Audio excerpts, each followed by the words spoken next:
So the next algorithm we're going to look at is the decision tree. Again, we're going to be using the diabetes dataset. So here we have 9 attributes, of which the first 8 are the independent variables. And the last one here, the class, is the dependent variable. This is where we want to predict whether a patient, based on these medical details, is going to have that an onset of diabetes in the next 5 years. Okay. So to do this, click on the classify tab. Then we choose our classifier. So click choose. Then we're going to go to trees, right? We're going to use the J48. Again, if you click on filter here, click more. So you can see this is an extension of the popular C4.5 decision tree. Okay, the one thing about decision tree is that it supports, the good thing about decision tree, it supports both classification and regression problems. Okay, so let's go ahead and click on start here, take default setting.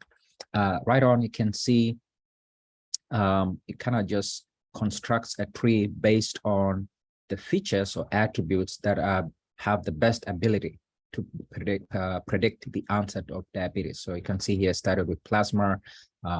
So we can actually access the visualization of the tree by right clicking on this result and select visualize tree.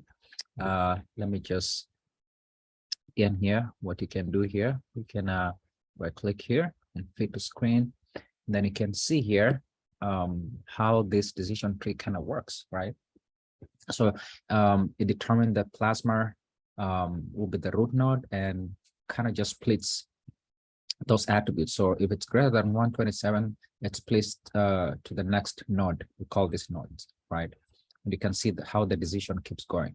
And you can see if plasma is greater than 127 and mass is less or equals to 29, and again plasma is this much, then the patient will test negative. Again, here these two numbers, what they mean is that the first part here, 41, was correctly predicted as negative, and the 6 was incorrectly predicted as positive.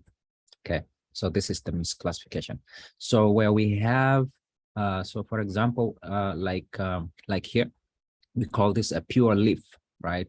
Everything here, based on this decision tree, this branch, everything here was predicted as positive. So we call this a pure leaf. Okay, so remember, these are the leaves, and these are where we can get the decisions, right? Whether tested positive or tested negative. Okay, all right, and then again here we can see using decision tree. Again here we are more interested in the recall. Okay, so you can see here this is a false negative, true positive, true negative, and false negative, and this is a misclassification error. Okay. All right, another tree we can use, also a very popular tree, is a random forest. Again, a random forest just leverages the wisdom of trees, right? So here we are randomly selecting many trees, which has the ability to improve performance. It's a very popular algorithm and performs much better than decision tree. So click on start. It takes a few seconds, and you can see that we've managed to, it has a higher predictive ability.